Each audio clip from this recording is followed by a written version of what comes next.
Shalom, meus amados amigos e amigas. Estamos aqui no programa Mão Amiga. O programa Mão Amiga é meu, mas é seu também, e tem um oferecimento de AIM Instituto de Beleza, Clínica Odontológica Novo Sorriso, Rondomais Autopeças e Rondocap, a contribuição premiada das APAES. Eu quero hoje mostrar para vocês algo sensacional que está acontecendo nos presídios de todo o estado de Rondônia. Nós vamos trazer aqui a chefe do Núcleo de Apoio Religioso, pastora Núbia Camacho, que vai estar falando desse trabalho fantástico que é feito nos presídios e junto às famílias dos presidiários, dos apenados, que nós chamamos carinhosamente de reeducandos. Só um minuto, a gente volta já já, nós vamos faturar um pouquinho, mas já a gente está de volta com a pastora Núbia. Fica ligado. Estamos de volta com o programa Mão Amiga e com nossa amada pastora linda Núbia Camacho. Tudo bem, pastora? Tudo bem. Seja bem-vinda ao nosso programa. Quero desejar que você tenha um final de ano já vou logo desejando final de ano. Glória a Deus. Maravilhoso. E vamos aqui tratar de ações sociais. Na verdade, não ações sociais, ações espirituais, digamos assim, nos presídios. Pastora, como é que começou essa sua jornada, digamos assim? Eu sei que você já tem um tempo já trabalhando com os reeducandos. Sim. Conta um pouco dessa tua história. Tu quer do início ou quer só da parte da social? Não, das ações início, sociais? Vamos. Bem, a minha história... A gente quer do início, eles estão respondendo do início. Então tá bom. A minha jornada no sistema prisional começou em 2008, né, quando eu entrei no sistema, trabalhar no sistema prisional, e a princípio eu fui trabalhar como carcereira, né, como agente, e depois de mais ou menos 1 ano e 3, 4 meses eu passei a trabalhar na área administrativa, e nisso eu recebi um convite de a gente abrir a sala, um local como um núcleo de assistência religiosa, uma capelania, na verdade, né? A capelania. Não existia. Não existia, não. Não. Esse trabalho de você ter que os evangelistas que fazem o evangelismo dentro das unidades prisionais pudessem se deportar, ter uma voz diante da secretaria, diante dos órgãos, dentro da secretaria. Sim, não tinha. Então aí a gente teve essa bênção de Deus, né? De Ele me dar essa oportunidade de a gente criar esse núcleo de assistência religiosa dentro da Secretaria de Estado de Justiça. Ainda em 2008? Não, já foi em 2009, início de 2009. 10 anos. 10 anos. Já, e foi aí que começou a iniciou-se a trabalhar nessa estrutura que existe hoje. Porque hoje existe uma estrutura de apoio religioso que eu acho fantástico. Sim, não era assim. Isso aí foi construído pouco a pouco, né? Conforme a abertura que cada secretário, né, dava, né? Eles sempre deram essa importância muito grande, mas tinham uns secretários que se preocupavam mais com a parte da segurança, com a parte, né, da questão da ressocialização em outras áreas, não na religiosa, mas um dos secretários de Estado que nós tivemos, que foi assim muito forte nessa questão de trabalho evangelístico dentro das unidades, foi o Coronel Marcos. Glória a Deus. Né? E me diz uma coisa, quando vocês começaram a pensar assim, vamos fazer encontro com Deus dentro do presídio? Gente, eu tive no encontro com Deus dentro do presídio. O encontro ele é sobrenatural. Mas dentro do presídio é uma coisa assim que eu não sei explicar. Nem eu. Que nome se daria para aquilo? Nem eu. E por incrível que pareça, dentro do sistema prisional, um dos presídios em que o poder de Deus se manifesta de uma maneira muito mais forte e muito mais assim, nem sei falar a palavra certa que eu possa dizer, é dentro do presídio Urso Branco, né? Sabe que o presídio Urso Branco passou por um processo muito feio, muito, né? toda uma carga de sangue, né? Há muito sangue, foi muito sangue derramado dentro do sistema prisional. Então, o que acontece? Lá quando há um encontro com Deus, o derramado do Espírito é uma coisa sobrenatural. É inexplicável. Teve um encontro com Deus, que o secretário adjunto da época do coronel Marcos foi lá, que quando ele entrou, ele começou a chorar. Ele só entrou. Começou em que ano? 2010, perdão. 2010. 2010. Então eu faço um encontro com Deus todos os anos em uma unidade prisional, em cada unidade, né? A gente faz. O encontro aqui, quem já participou do encontro sabe, o encontro é tremendo. Agora, dentro do presídio, treme mesmo. Treme. Porque as cadeias se quebra. Balançam. Se quebram, literalmente. Inclusive, pastor Péricles, esse projeto, ele é um projeto grande, chamado Projeto Paulo e Silas, né?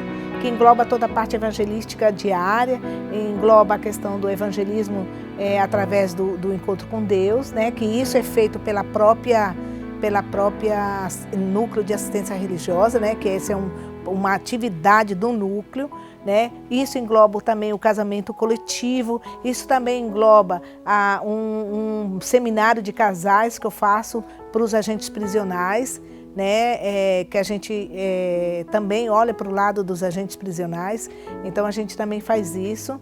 E a questão do ajudar as famílias dos reeducandos, né? Que é muito importante, né? Porque muitas vezes a família, a gente percebe que elas começam a perder a esperança, né? Total. Elas começam a perder porque está se falando aqui de pessoas que vão passar 30 anos na cadeia, que já passaram 10 anos, que já passaram 15 anos, né? 20 anos, né? São pessoas que... Outro dia eu encontrei um senhor que 43 anos e ele tinha passado 16 anos no fechado.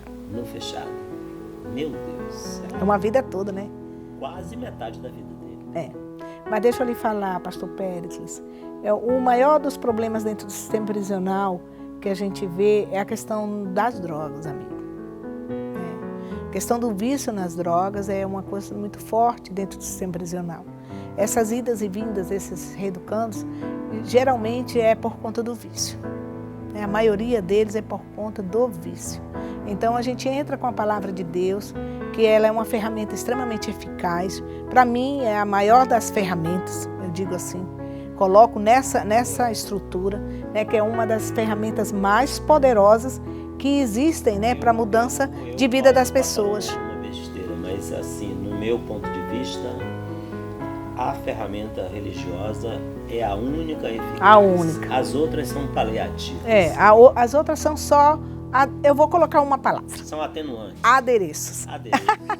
Adereços. São adereços. Atenuam aqui e ali. Sim. Mas por exemplo, quando a família está se sentindo totalmente abandonada, porque o Estado não tem condições, não. Né? A igreja não tem condições, mas tem uma pessoa que tem condições, que é Jesus. Só ele é capaz de fazer isso. Jesus, ele vem, né? E ele preenche esse vazio da totalmente. Família, do reeducando, do agente, de todos. Nossa, o meu, o seu, de todos. Fica lá. Porque é muito difícil, né, pastora, a gente falar com uma pessoa, conversar com uma pessoa que o pai dela, um adolescente, vamos supor, e o pai dela vai passar lá 15 anos. Cansa? O rapaz ou a moça vai estar adulto quando o pai 30 anos. 30 anos. Né? Não teve, não então, viveu. Que palavra você vai dar para uma pessoa dessa? Vai dizer o quê? Espera que passa. Não existe. É difícil. É difícil. Pastor, olha, a minha esperança realmente é em Deus. Eu já passei por muitas dificuldades no sistema prisional, de existência mesmo, né? coisas minhas, por causa das dificuldades dentro do sistema, por causa da represária, do levante do inimigo, porque sabe que o inimigo ele jamais vai querer deixar que a gente faça um trabalho evangelístico dentro da unidade, que ele sabe que é a ferramenta que vai conseguir livrar aqueles homens, quebrar todas as cadeias que estão dentro do coração deles e da vida deles, né? Então, eu já tive essas crises de dar um chute no pé da barraca, ir embora e não querer mais, né? E isso é natural da humanidade, né? Da pessoa humana. Mas aí quando eu olho para eles de novo, aí eu vejo assim, que como é que Deus faz com a gente, né? Tu me perguntaste lá do início, e no início eu não gostava deles. No início, eu não gostava. Eu quero entrar a fundo nesse tema, já no próximo bloco. Nós vamos fazer um break aqui, rapidinho. Fica ligado, não sai daí que a gente volta já.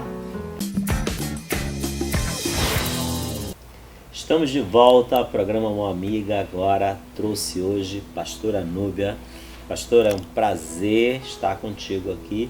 E eu quero voltar nesse assunto que a gente estava falando antes, sobre a crise existencial que você estava se referindo, né? Chega uma hora que até aquele que está dando apoio religioso precisa de apoio também, né? É verdade. Só que somos todos frágeis, somos todos dependentes, né? Todos dependentes. Se a nossa dependência é em Deus, a gente fica assim, né? Não é química, não é alcoólica. Verdade. É Espírito Santo. Muito bem, professor Pérez. Não, amigo, já tive essas crises, mas quando eu tive essas crises, eu sempre me lembrei de que o que eu vivo é o chamado. Então, aquela palavra de Paulo, que ele diz assim, não sou mais eu quem vivo, mas Cristo que vive em mim, é tipo assim, né? Então, não sou eu mais que me governo, não sou eu mais que me mando, a gente tem que lembrar disso, né? E aí eu digo, não, Senhor, então renova minhas forças, renova minha fé, renova minha esperança. E aí Deus manda algo, manda um reeducando que eu vejo passando na rua, com a família, todo feliz, transformado, mudado. Aí eu fico olhando assim, Deus, é verdade, funciona. A sua palavra ela é viva e eficaz, ela transforma, ela muda vidas. Então aí eu fico alegre, volto tudo de novo, aí renova. Mas eu quero lhe dizer isso, é chamado, amigo, é sacerdócio, é coisa que Deus dá para você. Deus é que dá. Quando você percebeu, pastor, que esse era o seu chamado? Lá dentro foi assim, uma noite eu estava Ninguém se converte e diz assim, eu vou pregar evangelho para preso. Não. Eu estava 2 anos de convertida e Deus falou comigo na palavra em Isaías 61. E aí eu questionei muito Deus por conta dessa palavra, porque quem eu perguntava, o que significa isso? Vai pregar evangelho para preso. Eu digo, vixe, tá repreendido em nome de Jesus, que eu não quero saber disso, né? E aí eu peguei e esqueci, deixei para lá. E passou o tempo, aí foi quando eu entrei no sistema, isso ainda estava na ativa da Polícia Militar. E ainda eu já ia dizendo, né? Ainda mais sendo polícia, né? Aí eu não tinha contato nenhum com preso, contato comigo com preso, na verdade eu já tinha contato, porque na época eu fazia parte do batalhão da companhia companhia de guarda, então a gente fazia toda a ronda dos presídios, né? Então eu já tinha esse contato com o preso, mas ele lá, assim, lá nas muralhas e nós aqui fora, né? E eu já tinha esse contato assim, dentro das unidades prisionais. Mas uma noite, quando eu estava trabalhando no presídio feminino, eu abri a palavra e estava lá, Isaías 61 novamente, e aí eu lembrei do que Deus tinha falado lá atrás. E aí eu falei, Deus, se essa palavra aqui é verdadeira, então o Senhor faça com que o meu coração seja outro coração, me dê outro coração, porque esse coração aqui não gosta dela, elas são rebeldes, elas são isso, merece estar aí dentro mesmo. E aí conforme a gente acha que Deus vai pegar o coração, tirar e botar um novo da hora, né? Mas não é assim. E conforme foi indo o meu trabalho evangelístico, porque eu fazia, não com amor, mas por aquela obrigação que está lá em Marcos, né? Vai lá e faz o evangelho, prega o evangelho para toda criatura. Então eu fazia a minha parte, mas não com aquela paixão, né? Que na verdade o sistema prisional para mim é uma paixão, amigo. Eu amo o que faço, eu acredito no que eu faço, eu creio que isso é um chamado, que isso é uma coisa que Deus colocou dentro de mim. E pulsa muito forte dentro do meu coração. Então, quando isso aconteceu, eu fui fazendo o evangelismo, fui fazendo, e quando eu me vi, eu já estava apaixonada, completamente apaixonada, né? E aí aconteceu um problema lá no presídio feminino. Nisso eu fui tirada de lá, mas providência de Deus, tudo é Deus. Assim, quando eu olho para trás, eu vejo assim que Deus agiu em todas. Um portão, né? Fecha uma portinha e abre uma porteira, né? Então aí eu tinha uma amiga que eu conheci numa viagem para Israel, uma coronel da Polícia Militar de Manaus, e ela veio aqui, ela queria conhecer o Marielle, Coronel Marielle. E aí eu levei ela lá, e aí o Coronel Marielle disse que tinha um monte de material para entregar para os presídios, mas que ele não confiava em ninguém. E perguntou, como eu já tinha trabalhado com o Coronel Marielle antes de ir para a reserva remunerada, na assistência social religiosa lá da Polícia Militar, então ele falou assim, não, vamos lá falar com o Coronel César para ele criar uma capelania. Lá tem capelania? Eu digo, não existe. Ele falou, então pronto, você vai ser a capelã e a gente vai criar um... Eu falei, oba! Sim, sim, eu fiquei assim muito feliz porque eu estava... Deus é fiel. Eu chorava copiosamente. E aí o coronel, não, pode fazer. Aí eu fui atrás, fiz tudo. E isso fazem exatamente 10 anos. Né? Então, durante desses 10 anos, muitas pessoas, eu sempre orei assim, Senhor, o Senhor não vai trazer gente para me ajudar, né? Para estar lado a lado comigo, trabalhando todo dia, porque eu sempre trabalhei só. Eu não tenho ninguém assim, eu dizer assim, eu tenho um assessor, tenho, né? Não tenho. Ou vem fica um pouco... Né? Isso, não tem. Eu fico até preocupada, porque provavelmente daqui a um tempinho eu já vou ter que ir embora e eu não sei quem vai ficar no meu lugar. Né? Com o mesmo entusiasmo, com o mesmo amor, com o mesmo cuidado. Então, eu peguei e orava muito a Deus sobre isso. E aí, o que Deus fez, amigo? Com meus encontros com Deus, que você estava falando, eu assoviava e chupava a cana, né? Eu pregava a mesma coisa, pregava, e no encontro com Deus são 10 ministrações, 9, né? Então, das 9, 7 eu fazia praticamente, né? Sozinho, então aquele negócio. Era o tempo de beber exatamente, no início, aí depois não.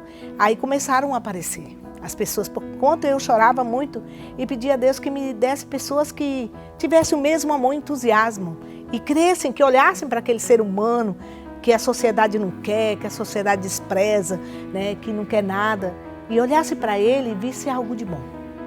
Né, algo que o Espírito de Deus que habita nele, que se nascesse, né, através da palavra. Então, era essa a minha esperança. Então, quando ele me mandou um exército, eu chorei demais, amigo. Porque Deus me mandou um exército do pessoal da Igreja do Porto, do pessoal da Universal, do pessoal da Assembleia de Deus da Missão, e começou a vir gente, na verdade, todos sabe? Tinham talvez já a mesma sede, né? Mas não tinha esse elo. Sim, é porque não existia alguém para se deportar dentro da Secretaria de Estado de Justiça e dizer assim, eu quero falar com alguém que mexa com a parte religiosa. Não, tinha o pessoal que mexia com a escola, tinha o pessoal que mexia com os cursos, tinha o pessoal que mexia com emprego. Mas e religião? Com quem eu posso falar para mim levar um projeto de evangelismo para dentro das unidades? Ou isso ou aquilo? Né? Não tinha. Aí lá estava eu. Né? Agora está lá eu até tem 10 anos. E isso tem me trazido muita alegria, amigo. Muita. Nós vamos falar já a respeito das missões que são feitas nos presídios de todo o estado. E vamos falar também de um tema que eu acho assim, muito relevante e interessante, esplendoroso, eu diria, que é o casamento coletivo. É um minutinho só, a gente volta já com o programa Uma Amiga. Estamos de volta ao programa Uma Amiga com a pastora Núbia Camacho. Núbia, vamos falar aqui das missões. Chegou um momento que vocês começaram a fazer missões junto com o pessoal do Projeto Amor Ágape. Projeto Amor Ágape, e eu tive o prazer de participar de algumas dessas missões, né, de estar junto. É algo realmente fantástico, né? Bem, muito cansativo, mas é fantástico. Bem, a questão dessa ação, né, na verdade é um projeto, o Projeto Amor Ágape, que é da Igreja Wesleyana, né? Nós já estamos fazendo esse trabalho. Oh, glória a Deus! Deus é bom, não estou falando para você? A gente um dia eu estava lá na minha sessão, lá no Núcleo de Assistência Religiosa, e o gerente geral do sistema me mandou me chamar, porque ele estava precisando de uma viatura para levar o pessoal do Amor Ágape para algum lugar. E aí eles me chamaram, mandaram me chamar, porque a gerência de recepção tinha uma van, né? E essa van, quem dirigia era eu. E aí ele me chamou, Nubia, tá aqui, conhece a Roseli e tal, é a coordenadora do Amor Ágape, do Projeto Amor Ágape, eles fazem isso. Aí aquilo foi entrando dentro de mim, sabe? Eu digo, meu Deus, sério? E eu sou entusiasmada com tudo, né? E aí eu peguei e a gente começou com essa amizade. E essa amizade tem hoje, eu e a Roseli, praticamente 6 anos. Que o Amor Ágape anda comigo, porque a Roseli, na verdade, ela já tem esse projeto dentro do sistema prisional, acho que uns 15, né? É mais ou menos isso, fazendo. Um interregno aqui, Roseli, você está convidada para estar aqui no programa, junto com seu esposo, Moisés, tá? Vocês são nossos convidados, queremos a presença de vocês aqui. Amém. E aí a Roseli pediu que precisava de um veículo para levar a equipe de saúde para o presídio feminino de Guajará-Mirim. E aí eu disse, não, tudo bem, eu levo. E aí eu já peguei, né, a viatura e a gente já se alinhou em tudo. E a gente foi para Guajará, eu levei eles, né? E daí a gente não separou mais, né? Aí foi só crescendo. Eles faziam só em Guajará, em Machadinho. Hoje nós fazemos no município de Ariquemes e fazemos no município de Médici, né? E ano que vem a gente pretende fazer no município de Ji-Paraná. Eu coloquei lá no nosso cronograma de atividades.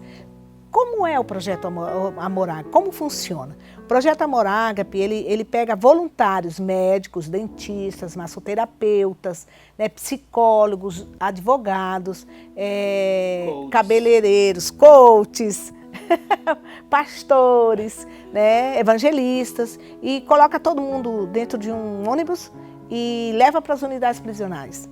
Uma coisa que eu quero citar aqui, né, se tu me permitir, pastor, uma coisa que aconteceu lá no presídio de Machadinho,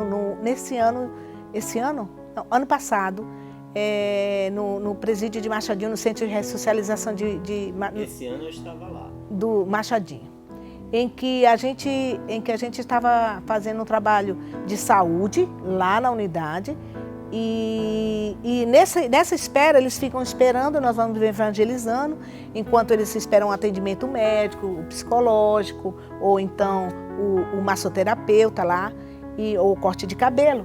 E eles ficam esperando, a gente fica evangelizando. E nisso a gente pegou e começou a cantar. Isso era em torno de 8 horas da noite, porque quando a gente vai para lá, a gente geralmente vai só nos finais de semana, né? A gente chega na sexta, no sábado, a gente faz todo um trabalho de saúde dentro da unidade prisional, e depois disso, no domingo, a gente faz um trabalho evangelístico, né? Então, nesse trabalho de saúde, nós começamos a cantar, isso eram umas 8 horas da noite, porque a gente só sai de lá depois que atende todos, né? E a gente começou a cantar. Quando eu fui prestar atenção, Péricles, a cadeia inteira estava cantando, adorando a Deus, louvando a Deus. Tu estava lá? Machadinho aconteceu isso. Então foi esse ano, amigo. Sim, e nós começamos a adorar a Deus e à noite, aí quando houve aquele silêncio da noite, que a cadeia inteira adorando a Deus, aquilo, o meu coração palpitava, parecia que ia sair pela boca, porque é uma coisa extraordinária, muito poderoso, foi lindo demais. Então, algo assim que a gente chega, a garganta chega a fechar. Sim, foi lindo demais. Então, esse trabalho é um trabalho em que, como o projeto fala, né? Projeto Amor Ágape. Então, a gente leva uma gota de amor.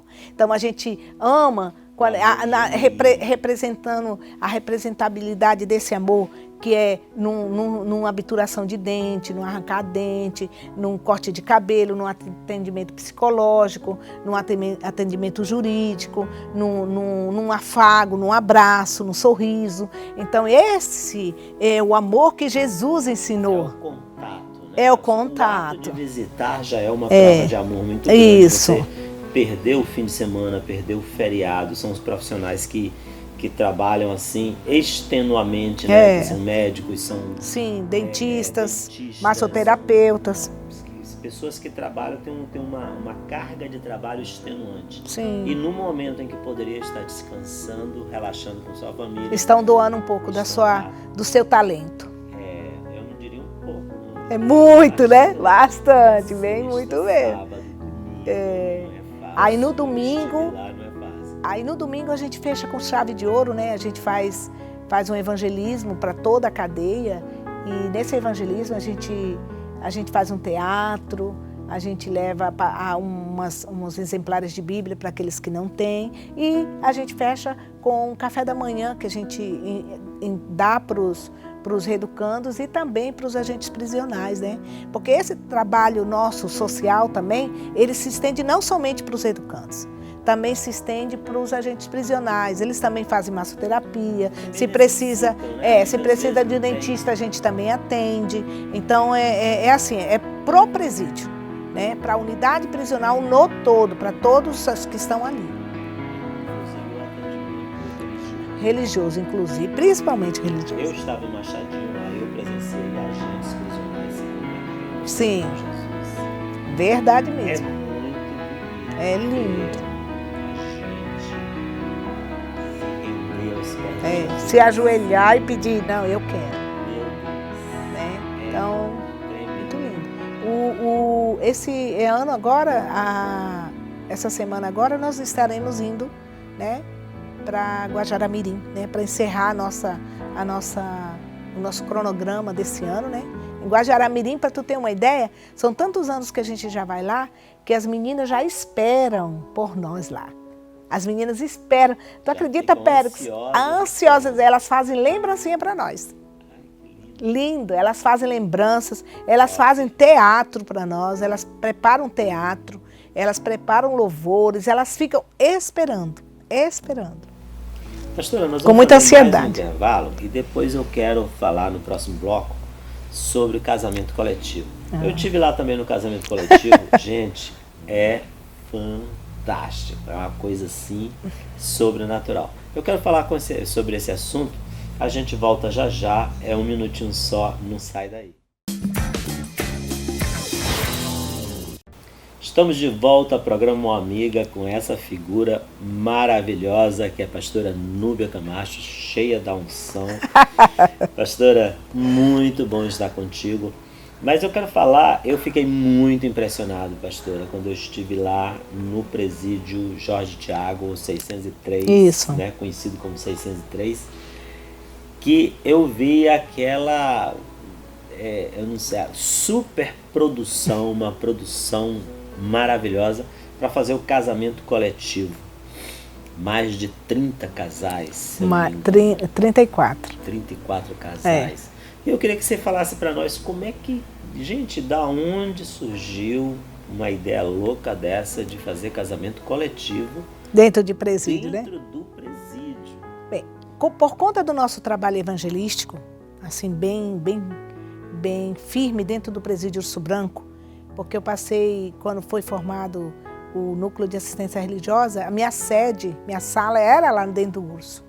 Então, dentro desse trabalho evangelístico, era de segunda a segunda, que eu fazia com os presos e com os agentes prisionais, o que a gente fez? Começou a dar o interesse daqueles reeducandos de fechar as brechas, porque começaram a aceitar Jesus e eles só viviam maritalmente, né? E eles começaram a entender e queriam batizar e eles começaram a entender a palavra. Né? A palavra foi entrando neles e eles foram começando a entender que eles tinham que começar a entrar dentro do que a palavra do Senhor fala, né? Não ficar na fornicação. Então eles me pediram, pastora Núbia, não tem como a senhora fazer um casamento? Na época nem pastora eu era, mas eles chamam a gente de pastora. Tem como fazer um casamento? Não tem como a gente poder casar. Eu precisava casar. Aí eu vi a dificuldade que os agentes, que eles tinham de pegar aquele reeducando, levar eles para o cartório, depois de lá do cartório voltar, depois voltava de novo para casar. Então era uma mão de obra muito grande. né, dentro do sistema com a logística muito pesada. É muito difícil. Era muito difícil. Aí eu digo, não, sabe de uma coisa? Vamos fazer um casamento coletivo, então. Vou criar um casamento coletivo. E em 2010 eu fiz o primeiro casamento coletivo com 10 reeducandos. Foi 10 reeducandos que casaram na época, né? E com dificuldade. Muito assim. Aí os agentes até agradeceram os escoltantes, por quê? Porque eu peguei o pessoal do cartório e levei dentro da unidade para fazer as assinaturas. Então não precisava mais levar o preso para assinar um cartório. Então já economizava essa parte, né? E depois eu só pedia para que eles escoltassem os reeducandos das outras unidades ali próximas, né? Que ali na Estrada Penal ficam todos os presídios, o único que é fora é o presídio feminino. E aí eles só pegavam aquele trecho para levar até o Urso Branco para fazer o casamento, né? Das outras unidades, porque também outros reeducandos de outras unidades quiseram casar. E aí foi o primeiro casamento em 2010. Então esse ano... 2010. Esse ano já é o 10º casamento coletivo que a gente vai fazer, né? No início do ano, aquele que você foi do início do ano, de junho, né? Nós fizemos em junho e foram 34 casais, né? Esse agora são 44. Nossa. Então, mas por quê? Aí tu vai para dizer, por que aumentou? 78, né? Por que aumentou? Por quê? Porque o que foi proposto pelo gerente, né, do sistema prisional? Que a partir de agora, casamentos dentro do sistema prisional só no coletivo. Só no casamento coletivo. Então, quem quiser casar do sistema prisional hoje, não pode mais ir no cartório, dar entrada lá, a esposa dá entrada lá, e aí a unidade prisional vai escoltar o preso lá para casar. Eles não levam mais. Então não vai ter mais casamentos esporádicos.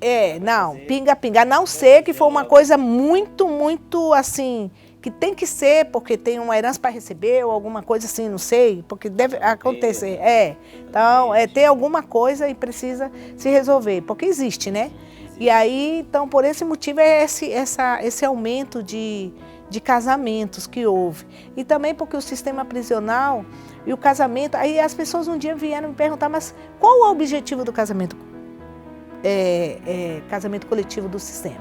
Eu ia perguntar isso. Qual o objetivo, pastora Nubia, do casamento coletivo dentro do sistema? O objetivo do casamento coletivo, primeiro, a questão religiosa, da questão de parar de ficar fornicando e vai entrar em linha com a vontade de Deus aqueles que reconhecem, né, Jesus. Os outros que querem casar porque que já vivem maritalmente muito tempo e querem regulamentar católicos ou não católicos ou que não tem religião nenhuma, né, porque existe tudo isso lá dentro.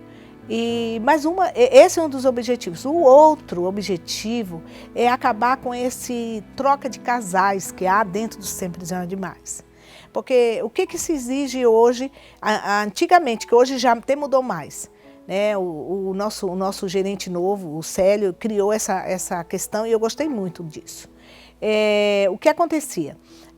Quando a pessoa não queria mais, o preso não queria mais aquela mulher e ir embora, ele chamava outra, era 2 meses sem receber visita, e aí ele já arrumava outra.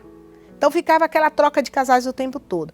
Então isso é doenças venéreas, a questão também da entrada de coisas ilegais. Deixa eu mudar aqui. Doenças. Não é a troca de casais, fica parecendo. É verdade, desculpa. De parceiro, perdão pela palavra. Ficava, né, trocando parceiro. Trocando de mulheres, né? Trocando de parceiro. Troca de casais, eu falei, gente, tem isso dentro do presídio. Perdão, amigo. Moderno. Não.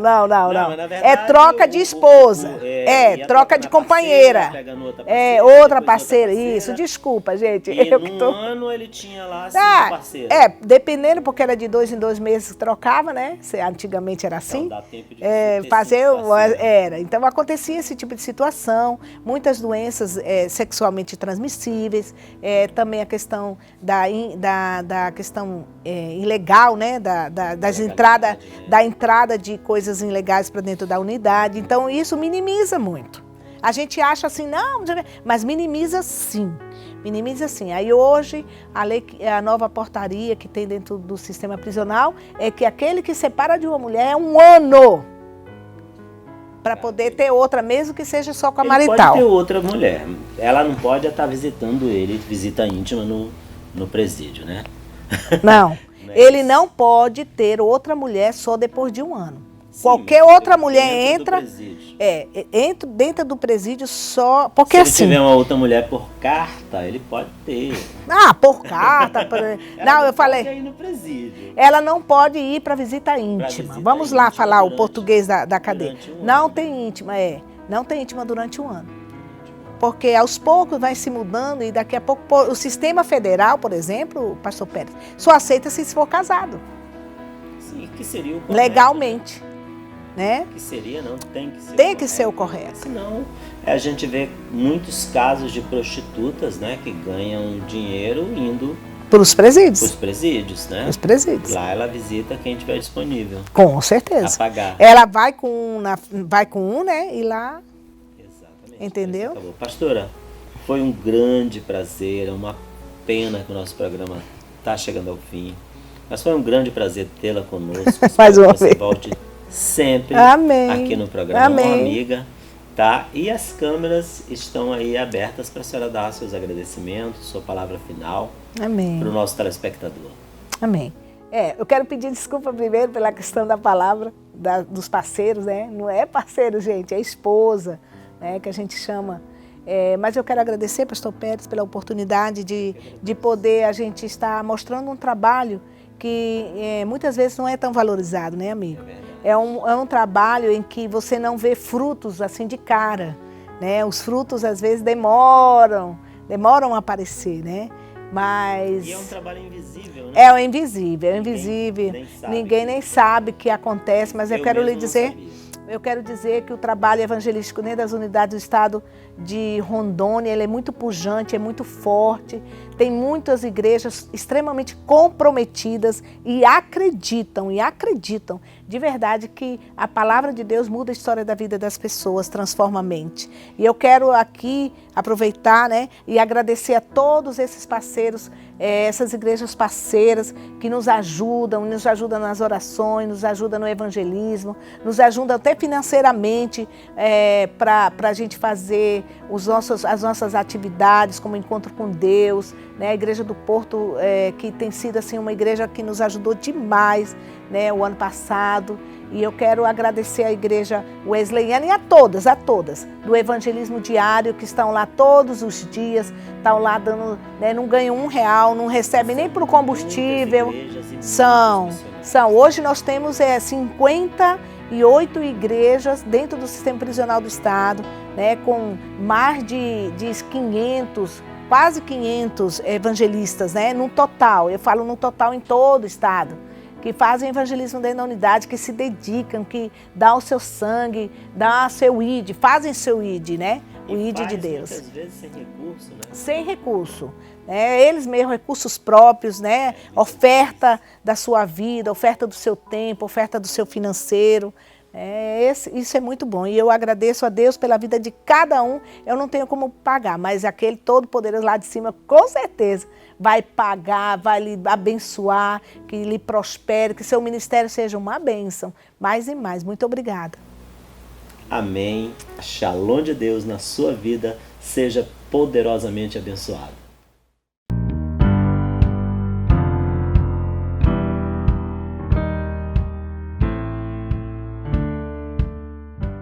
Olá, bom dia, um Shabbat Shalom para você, meu amigo, minha amiga que está em casa hoje, nesse sábado abençoado.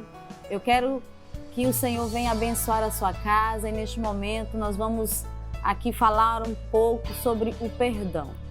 Perdão que é algo que ainda é tão comentado, algo que ainda é tão difícil de ser feito, de ser falado. Então, neste momento, eu quero que você abra o seu coração e deixe o Espírito Santo de Deus te ensinar e ministrar sobre a sua vida, sobre essa dádiva de Deus que é o perdão.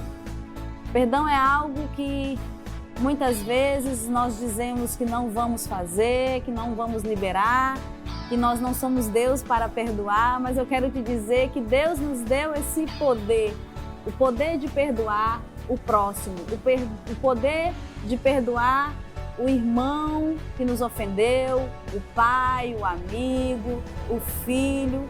Muitas vezes nós queremos guardar a mágoa, né? E também muitas vezes nós dizemos que perdoamos, mas na verdade nós não perdoamos coisa nenhuma. Lá em Mateus, no capítulo 18, no versículo 21, diz assim: Pedro, conversando com Jesus, ele fez uma pergunta para Jesus. Ele falou assim, ó: Então Pedro chegou perto de Jesus e perguntou: Senhor, quantas vezes devo perdoar o meu irmão que peca contra mim? 7 vezes? Ele faz essa pergunta para Jesus. Ou seja, se eu perdoar 7 vezes, tá bom? E Jesus mais que prontamente responde: não. Ele é bem incisivo, ele fala: não. Você não deve perdoar 7 vezes, mas 70 vezes 7. E aí? Mas então quer dizer que se eu perdoar 70 vezes 7 vai estar tudo resolvido? Eu acredito que quando Cristo falou isso para Pedro, ele quis dizer o seguinte, que o perdão ele é infinito. Nós temos o poder de perdoar infinitamente aquelas pessoas que nos ofendeu. Basta somente que a gente queira fazer isso. O perdão é uma decisão. Você decide perdoar o seu irmão. Você decide libertar essa pessoa. Você decide liberar essa pessoa daquele mal que ela lhe fez. Então, não guarde esse rancor, não guarde essa mágoa, né? Muitas vezes as pessoas estão doentes e não sabem o porquê que está doente. Eu quero te dizer que a mágoa, ela traz doença para a alma e também para o corpo. Quando nós não perdoamos, nós não conseguimos dormir, nós não conseguimos nos alimentar direito, nós não conseguimos fluir na nossa família, no nosso trabalho, no nosso emprego, naquilo que a gente faz, porque fica martelando na nossa mente. Então eu quero deixar essa palavra abençoada para você nesse dia, que você possa perdoar, que você chame aquela pessoa e perdoe. Fale para ela que você perdoa ela em nome de Jesus, porque do mesmo jeito que nós somos perdoados, nós temos que perdoar, porque Deus diz que se não perdoarmos o nosso irmão que nos ofendeu, ele também não vai nos perdoar. Então, a nossa vida, a nossa salvação, eu digo que ela também depende do perdão. Então, que você perdoe e que você seja perdoado por Deus. E nesse momento eu quero orar com você, que você possa fechar os seus olhos nesse momento e eu quero orar para abençoar a sua vida e a sua casa. Senhor, em nome de Jesus, Pai, que o Senhor alcance nesse momento o coração desta pessoa que possa estar magoado por algum motivo e que Teu Espírito Santo, que pode todas as coisas, arranque toda a mágoa, todo o mal e que esta pessoa possa fluir feliz e naturalmente da maneira que o Senhor nos fez, em nome de Jesus. Amém. Que você seja abençoado nesse dia e que a paz do Senhor esteja com você. Amém.